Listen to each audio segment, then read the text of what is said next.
one thing that's not in my bio. I had not a successful career in football. Wow. Awesome. Now I'm going to call Gerard Hargreaves. Gerard is an international business coach, trainer, and facilitator based in London.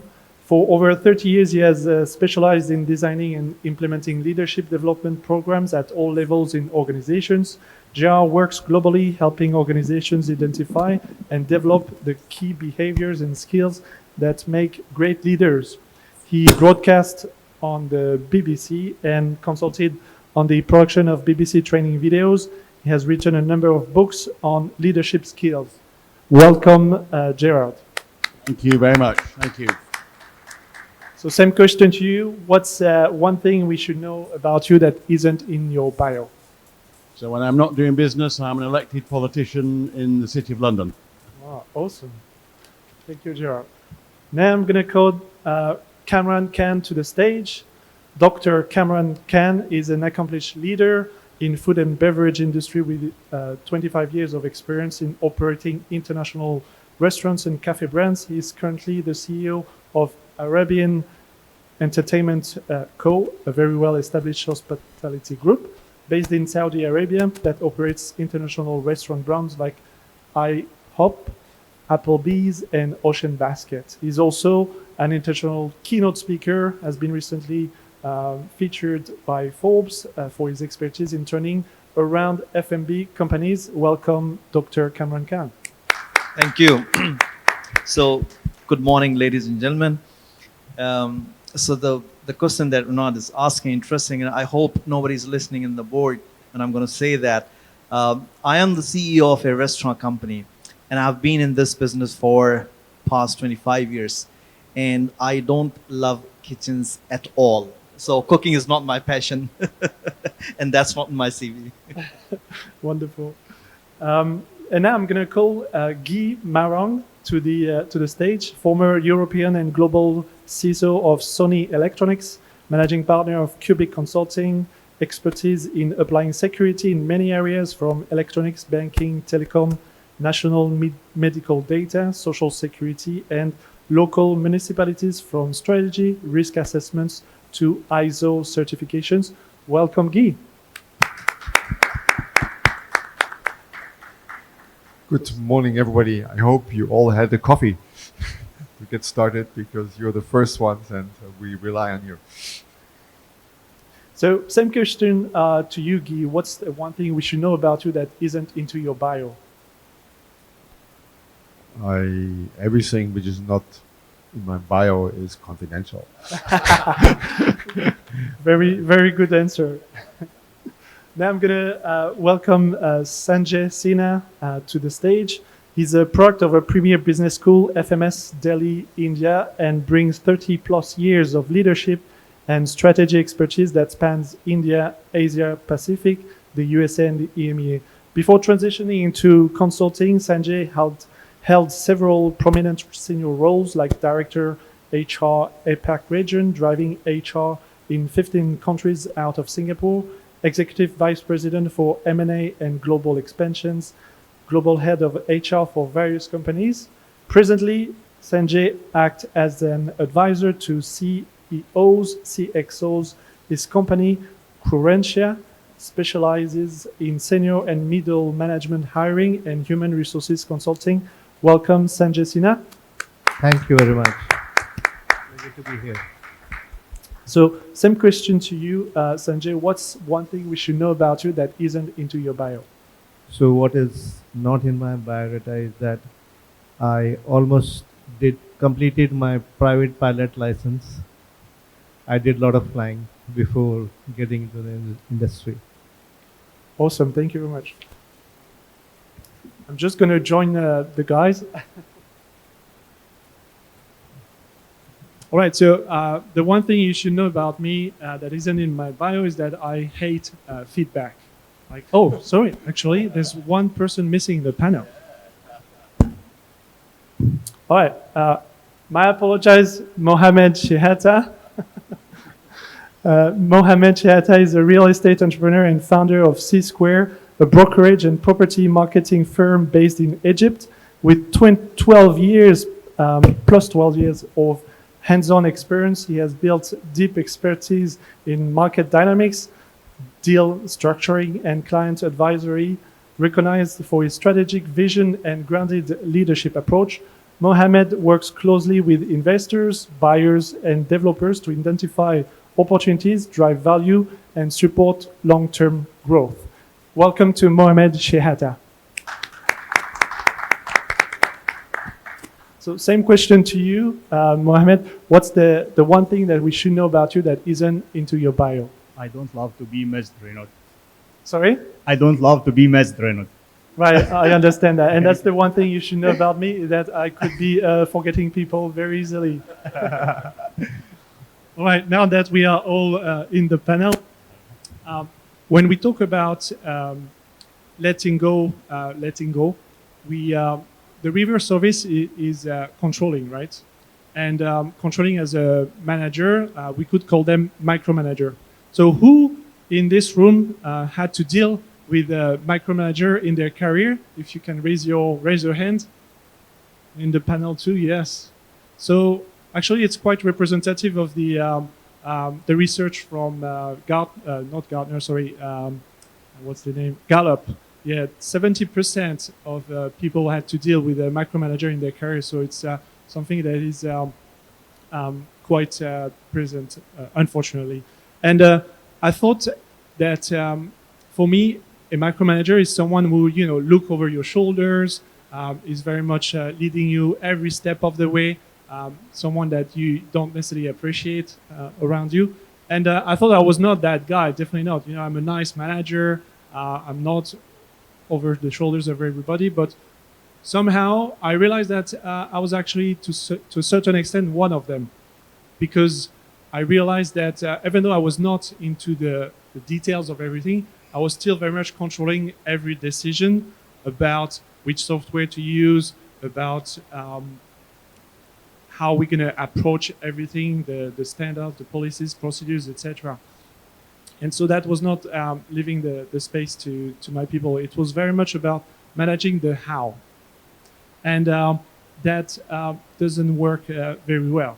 And this was due to the mindset that I had, the belief that I was the managing director at the time. And if I'm the managing director, it's because I've done something right. So what I do is somewhat working. So if my people would do what I do, then it's going to work well. That was my belief. And it turned out to not necessarily be the case and be right. So I wanted to ask you, Gerard, what's that one belief or mindset about leadership that keeps managers stuck in micromanagement? Power. It is, isn't it? If you want to lead, you have to give away power. And you mentioned the word mindset. It's about, how do I move away from this pyramid style of a business? I'm at the top of it. I've got the title, and therefore I have the power. And until we emotionally, if you like, can start to let go of power, we're never going to lead properly. And that, then you move on to trust, you move on to all those other sorts of things. But it's the ability to give away power. Yeah, we're definitely going to talk about trust in a minute. And for people like I was as a manager, like what's the one sign for managers to watch out for? I think it is that micromanagement. It's getting too much down in the detail. You know, we're here to talk about leadership at this conference, and for me, leadership is about behaviors. Management is about tasks. So if you want to be a leader, you've got to make that transition from being task focused to being behavior focused. The other way we talk about it is whether you spend your time in the business or whether you spend your time on the business. And if you're going to be a leader, you have to move from in to on, which means letting go. And when you say on and in the business, can you give us an example of that?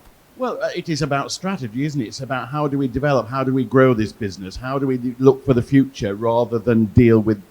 Management is task-driven, it projects, project plans, milestones, all those sorts of things. And leadership is about that visionary stuff, that future, where we're going to be. Awesome. I'm going to ask the same questions to Mohamed. I'm just going to repeat. It's just what's the one belief or mindset about leadership that keeps managers stuck in micromanagement? First of all, I'd like to thank you for the great introduction you gave about every one of us. Well, let me answer this from my personal experience. I do run a real estate business in Egypt. It's a brokerage firm, and I've been in this business. I mean, real estate for the past like 12 or 13 years ago. When I established my company, I realized that I am a micromanager by nature because I used to interfere into every single detail in the company. Even if an employee was sending an email, I was reviewing it and re-editing it because I felt like it's the right way to the job to be done. But I think this is the belief that makes managers stuck in micromanagement. It's a trust, trusting that your team is able to handle the job as well as you do. Awesome. And the sign that managers should watch out for so that they can realize that they are micromanagers. What should they look out for? Well, actually, following the same story, after a while from establishing the company, I realized that the company was moving forward slowly, very, very slowly. At that moment, I realized that I was the problem. I was the bottleneck of the whole process. So I started to delegate some small tasks to certain people. Why small tasks? Because actually, I always say that you need to trust that your team is able to handle the job as much as they trust you. So my first advice is start with small tasks, and after that, after you achieve results on the ground, you'll be more confident to let go and delegate bigger decisions and bigger tasks. It totally makes sense. And what's made you realize that you were that bottleneck for your business? Because I was slowing down the whole process, I had to give confirmation on every single detail in the company. Holding on the fort, everything. Awesome. I've got another question about micromanagers. If you were to talk to this micromanager, like to, for example, yourself at the time or myself at the time as well, what would you tell him? Like, do you have another advice that you've already provided to tell that person? Yeah, sure. I would say measure, do not control, and use KPIs. Regarding KPIs, I see like many managers are stuck in during putting the KPIs. They put like dozens of metrics, so it ends up like they are micromanaged but from different angle. So if you need to put KPIs, you have to squeeze your mind. Just choose 3 to 5 metrics are very enough to show you what really actually happens on the ground. Talking from a real estate background, conversion rate is a key metric. High conversion rate actually means that your both sales and marketing team are doing well on the ground. If you have a high conversion rate, that means that your marketing team is spending your budget on the right platforms, doing the right campaigns, and reaching the right customers. And your team is skilled enough, your sales team, to close the deal. See how many things you know just from one metric. So squeeze your mind, get 3 to 5 metrics, and then let go. For the fun of it, micromanaging is a little bit energy consuming.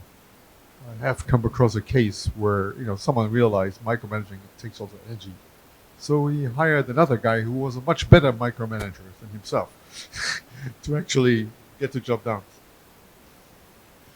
Awesome. And same question to you, Gerald. Actually, I want to have your opinion on what would you give as an advice to that person? Build trust within your team, build trust within the individuals. We talk about letting go, but there is one thing, there's a great line in a book I read years ago. You can delegate tasks and responsibility, you can't delegate accountability. Because at the end of the day, it's part of your role, you're delegating. So yes, we need to let go, but that's not dumping.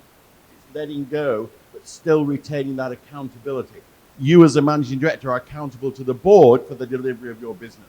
So yes, we can let go, but it's not about dumping or abandoning. Yes, otherwise you may end up with going back on that and back to square one. So talking about trust,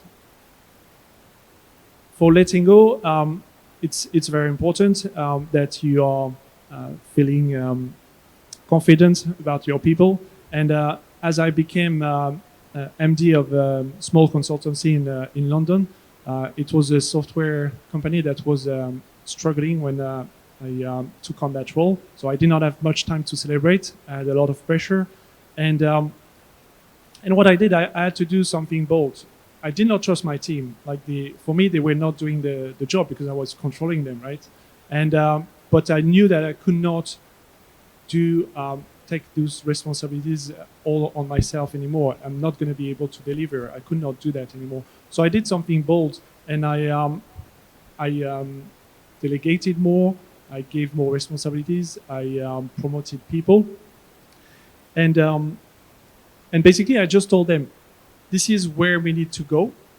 Now the how, this is for you to figure out. I'm here to support you, but this is your responsibility. So basically, I acted as if I trusted them before actually trusting them. And so they took ownership, and within a year, the company became profitable. So happy days. That worked really well for me. Now there's different ways to do that. It was a major risk. I did not do what Mohamed would have told me to do step by step. The company was struggling, so I had to go all in, and that worked out.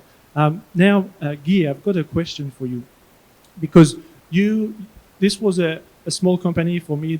All team was with me, but Guy had to deal with very high stakes like decisions, and his team is spread across the world, so he could not see the people, which makes it even harder when it comes to trust. So what's the one behavior that most help a leader build real trust? Well, I mean, to put the context, I was managing out of Singapore a cybersecurity team. We were about 160 globally, but some of them were 20,000 kilometers away, so can't really look over someone's shoulder when the guys are 20,000 kilometers away. Plus, they're in a different time zone. Yeah, you can't even look at night. So, the person who is in cybersecurity who is managing, let's say, an incident, is the one who is on site, who can see what's going on, who can take decisions, and so on. So, of course, it takes a lot of trust in some ways, but it also is not even practical. So the important thing was, in our case, you have it starts with recruiting people in a proper way. Some people, especially incident management is a unique thing. It is basically, the house is burning and you have to decide what to do. And the recruiting is the most important part. So you really have to spend a lot of time on this. The second thing is you have to a little bit train people. Maybe it's a step-by-step approach. And at the end of the day, you have to let them go. And you have to support them, because it's a two-way relationship. You're locally, you have to decide who you're going to save in the burning house. The guys on the first floor, the ground floor, and so on. But you also know that there's a team out there who is going to support you. So it goes in both directions. And I think it's still step by step in some ways, but in a more, you have to do a leap of faith, because you're in a different time zone, 20,000 kilometers. But you have to accompany, and there's post-incident discussion, what could I have done better, and so on. But it's doable, and I think the most important part is the recruitment, because some people, will handle the pressure easier, more easily in our case, and the other one is accompany them in their first 6 months to actually do a good job. So it's about getting it right from the start, basically, which helps a lot in the process. Yeah, I made that mistake a lot. Sanjay, from an HR perspective, you're the expert here. So about also succession planning perspective, what's a simple signal that a manager that shows that a manager is ready to take on more responsibilities?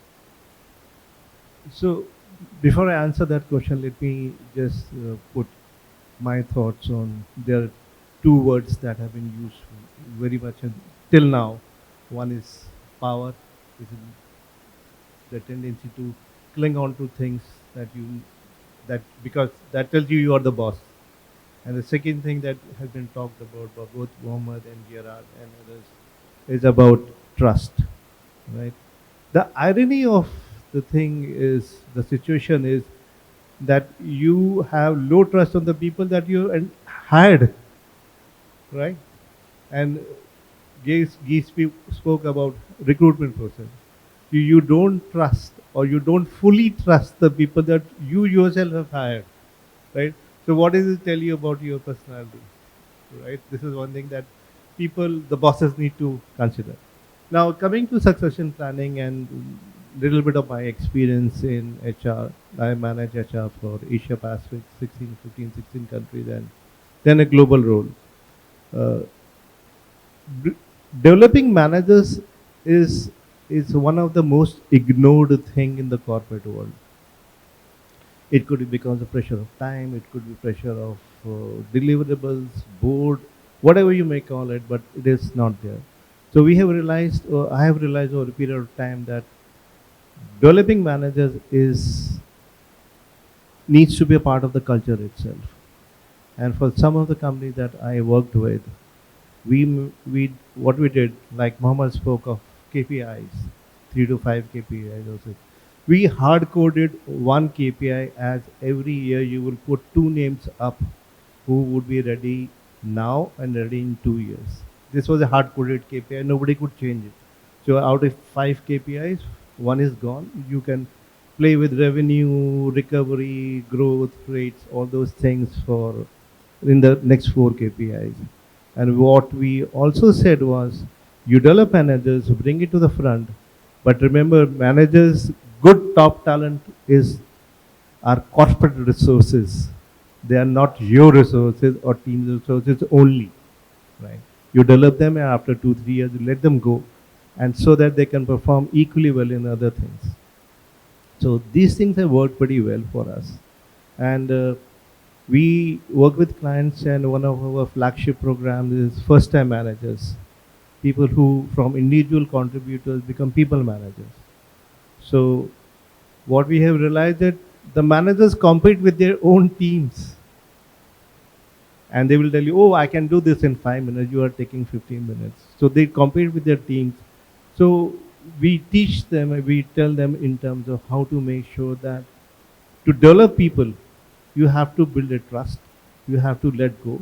You may be a master, but you have mastered over last 10 years the same job, and these guys you need to teach and do the transfer, so-called KT, knowledge transfer, easily. So yeah, letting go of the good people that works for you, and yeah, be vulnerable, but we never know. You might get yeah. Sorry. So letting go is within the company, is not outside the company. Yes. So from one business division to the different business division to the different geography, different roles. Makes sense. Now we're going to talk about developing those managers, how to support those managers. And I had just one case where about that same story about that company that I was leading. I promoted someone again that I did not necessarily trust, and that person at some point I realized she was always coming to my office, and she was the type of person who needed to talk a lot, like myself. But what I did is that I was very busy, so I would just keep on working while she was talking. That's very rude of me, but I had high pressure. And so when things shifted around, I thought I had to change my behavior. So I gave her that space. I just stopped my laptop and I was trying to listen to her. And what happened is that it took less time. Like, she would not talk as much.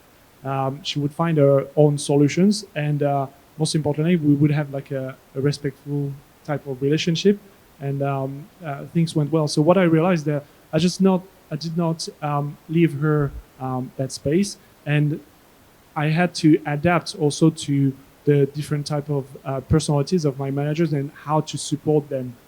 Everybody's different; they need different things. It's all about, as a manager, to understand what those managers need, so we can give them what they need. And I've got a question for you, Cameron.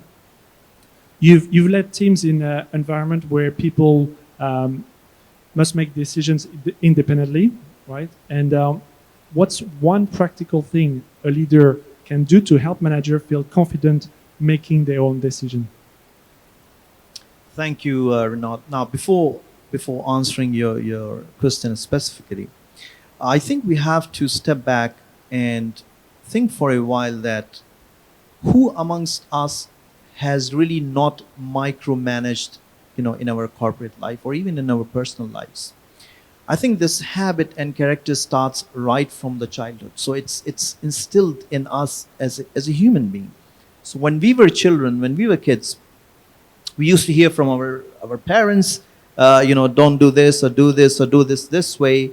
And then, you grow up, you become parents yourself, and you start doing with your kids. Now, the point that I'm trying to make is that it may not be all that bad micromanaging, but it depends on the phase. It depends on when you implement and when you start letting it go a little bit. So it's just that you do it in phase wise to set that person up for success rather than for failure. Because if you continue with that habit, you're setting up that executive or person for a sure failure, will be completely dependent, you as a boss. Now, coming to your question specifically, there are a few things. There is nothing called a very specified framework or a structure. It all really depends the kind of team that you are leading, the size of the company that you are leading. So if you are appointed as a leader, as a CEO, as MD or chairman for a large conglomerate, it's a different setup versus if you're leading a team which is a mid-sized company or maybe a startup. It's totally different. So it all really depends from where you lead the company. I personally believe, and even from my experience, have been in situations where I had to lead from the front, and sometimes you just have to be in the middle of the pack, and sometimes you're just on the back, letting your team take the charge. Couple of things that are very important, and you have to make sure that you give it to your team in order for them to be really successful from transitioning from this managerial position to a senior level position or C-level position. And I think all of us have been through that phase in our careers at some point of time, is that you set that person up. In the beginning, define a phase, have maybe a internal development program, or maybe you can even appoint an external company or consultancy whereby you assess the capabilities, the skills, the limitations of that person, and then chalk out a development plan, a development program for that person, and assess periodically how the progress is. So you shouldn't let that person go immediately. I've experienced a couple of scenarios myself, whereas put in the situation when I first stepped onto a director position, and I realized that I started struggling in few things.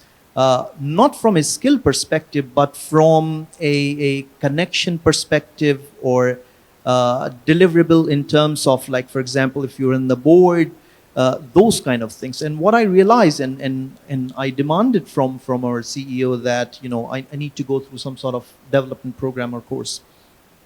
And then I also experienced a similar, rather little bit different scenario where I already was given a development program, and then I went through it, and it was pretty easy. So one of the points that I always recommend is that have a development program for that executive, and then gauge her or him, give feedback, give very candid feedback, provide that safety net. Because don't forget, that person is now transitioning from a phase where she or he used to do everything, by themselves, trying to be perfect. By then growing up to that position where she or he has to delegate. So they're not confident whether, it's not the confidence in their team, but rather the lack of confidence in themselves, that are they going to really be able to get, whatever results they're expecting. So provide candid feedback and provide that safety net where that person can, give you feedback. Yeah, so it's about helping them, supporting them to let go of their former role to move Right. and step into that new role. So thank you very much. Can I Can I add Yeah, to of that? course. I think we used the word trust initially, but we just mentioned that the complementary word to that is confidence. We need to build the right confidence. I mean, we don't want anybody who's overconfident for no good reasons, but we also have talent in some ways, where we have to develop them and make them ready to actually let go. So it's not just the blindly letting go. I think it's having the right talent and building their confidence that they can do the job in a good way. Actually, just talking about confidence, that's that question for George, unless you wanted to just react on that. I would say we said a lot of things right now. So confidence, power, we dropped many words that combine in order to become a leader. But the thing for all of us, when you have something successful, you know how you built it, you know how you went there. So when you want someone else to follow up your steps, you think that he or she needs to do the same thing. So we're still trying to find leaders, but in fact, we are trying to find leaders that are doing our way. That means they're still managers. We give them tasks. Okay? The idea is to bring people in, and the limit or the balance, the balance point there is like, do they let them do their own mistakes? Does this has any impact on the company or not? So, do we, stand by them and try to be supportive and let them make their own decisions? Because this is leadership, okay? I want him or she to lead, not to tell them what to do. So, we need to think about that. So, everything that all the fellow panelists said are obviously right. We need to build people, to create people to lead and take their own initiatives. But yeah, the idea is like, do we make them confident enough to get a bit out of the boundaries that we have, our own boundaries? Because when you want someone to lead, you want someone to do something better than you're doing right now, not just delegate the work, okay? Building. So let it go. It's like, I want like Gerard to take over, but I don't want to tell him what to do. I gave him like the goals. We need to go that way. Let him do what he likes. That's the idea. If he gets off the path, we'll be next to him. Let's discuss a bit. Why are you going this way? Is it wrong or not? But the general idea is like, we're still talking about leadership, but we're defining issues, defining all these nice words that we said, that if you think of it, it's like a bit of management. Not micromanagement, but a bit of management. I'm more, because I felt it with, I have lots of remote teams, so I was micromanaging. I was trying to lead them, but when you have like 10 different projects at the same time, 10 different teams at the same time, you cannot do that. So I put people there to lead it, fail on it. I took it on me. If they're gonna fail, it's on me. But after that, we're gonna sit down, identify the 5 whys, why this happened, why this happened, why this happened, and try to fix it all together. But the idea for me is, in order to let someone become a leader, they need to make mistakes, okay? They need to feel confident that it's okay to make a mistake. So, and this is something that I want to hear for all the fellow panelists, a comment about that. Yes, it's good for Mo. Yes, just to add on this, you need first to know from inside yourself that it's not a zero mistakes approach. Mistakes can happen, and you have to give the space to your team to make mistakes and learn from the real mistakes gradually. You are right. Yeah. I've got one last question, but let's see if there's some questions from the audience right now. Does anybody has any question? Yes, one at the back. I thought we made it all very clear.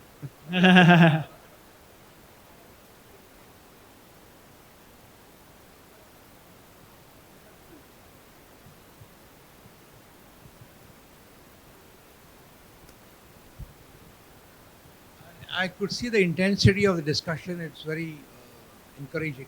I just wanted to learn about this trust factor because you're right. Ultimately, for any organization to really work well, and especially in this volatile, uncertain, complex, and ambiguous world, trust building is very important because trust building is the integral part of every team. So I like this esteemed panel to throw a little bit more light on how to build a culture of trust in an organization. Very good question. Can I just start on that? And we touched on it earlier on. The first place you have to build trust as a leader is with yourself. And when we don't delegate, when we micromanage, when we overprotect, it's not about I don't trust the person there. If we really examine it, it's I actually don't trust myself. So part of building trust is to start by building trust with yourself. If you trust yourself, you're going to let go much more easily. I'll just add what I had said earlier. If you don't trust the people that you have hired, who else would you trust more, right? So if you are not trusting the people you have hired or the teams that you have built over the period of time, then it's a reflection upon your own leadership style and your own process of developing others.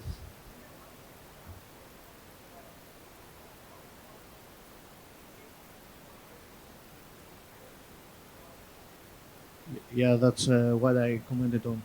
The tolerance on making mistakes, fail. From my perspective, okay, this has to do also with the company you're in and how you want this to work. But at some point, I felt that I have built a really good trust with the clients. And after a couple of projects, I start, delegating things to other people to lead the whole thing, acknowledging that they might fail and they might fail miserably, like in a level that I might lose the client. So I was like, okay, I know I have this company like for more than 10 years. I have done great job on my own. Now I have like other people leading. So it's okay. If I lose a client, I lost the client. Let's do it. Let's make it because I truly, what I'm gonna gain after a fail is that I'm gonna have a new leader, someone that will feel confident, have trust in me, trust in the company. So next time he or she will do better. So it's also on the person, we're building trust. And what else build trust if you doesn't support someone after they fail? Success is acceptable for everybody. Okay, we want everybody to be successful. But when someone fails, we need to be there for them. That's leadership.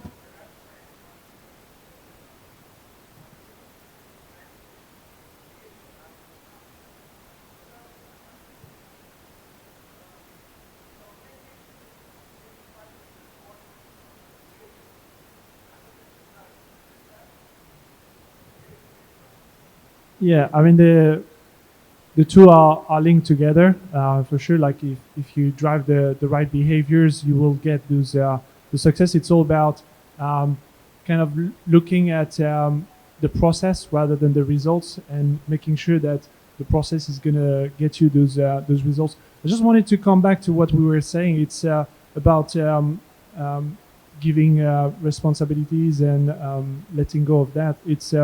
It's all about risk assessment as well, because back to my story, we were going to close shop.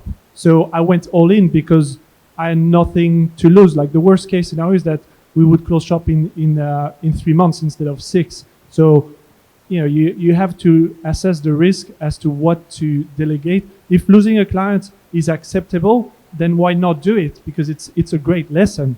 But if losing one client is going to make you close shop, obviously you should reassess this.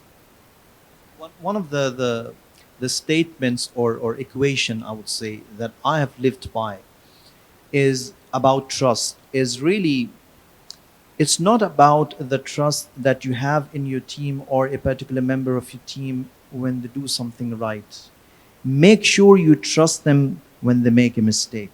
Yes, you have to define your tolerance level so that you are not frustrated, the team member is not frustrated, and the company doesn't get the negative effect. But make sure after defining the tolerance level, always trust them when they're making the mistake as well. So, Arun, just to add to that, I told you what is not in my CV at the start. It was my flying lessons, right? And when you are learning flying, you have an instructor with you who takes you through X number of hours before he decides that this is the time to go solo. Same thing applies in the corporate world as well. You handhold, you develop people, if they make mistakes, find out if these mistakes are behavioral mistakes or these are competency mistakes. And then you, like a lot of people said, that develop those programs and make sure that they go up the learning curve without too many hiccups and falls. So I think it's time for us to let go of the microphone. Thank you everyone Thank for you. your participation. Really nice panel. Thank you for all of the public. Thank you.